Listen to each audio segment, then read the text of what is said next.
શિયાળો શરૂ થતાં લોકો સ્વિમિંગ પૂલના ઠંડા પાણીમાં નહાવાનું ટાળે છે, ત્યારે જામનગરમાં આવેલ સરકારી ઇન્ડોર સ્વિમિંગ પૂલ જે સૌરાષ્ટ્રનો એકમાત્ર ગરમ પાણીનો સ્વિમિંગ પૂલ છે, જેમાં શિયાળામાં પણ લોકો હોશભેર સ્વિમિંગ કરે છે.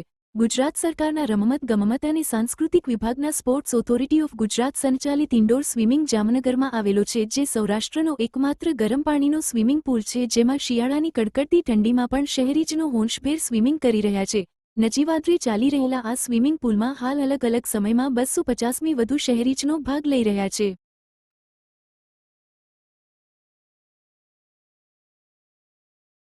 મારું નામ ભાવેશ રાવલિયા, હું જિલ્લા રમતગમત અધિકારી તરીકે જામનગર ફરજ બજાવું છું.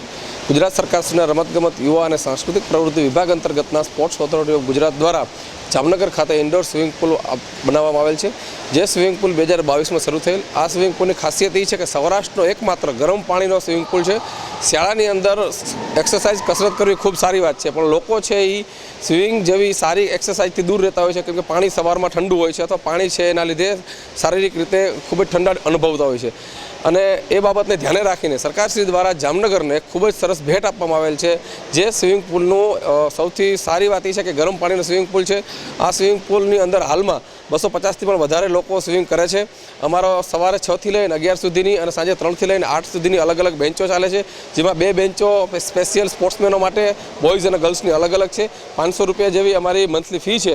સરકારશ્રીના આ લાભને, સરકારશ્રીના આ ખૂબ જ સરસ બનાવેલા સ્વિમિંગ પૂલને જામનગરની જનતા લોકો વધારેમાં વધારે લાભ લે એવો મારો આપ સૌને વિનંતી છે. જય હિન્દ.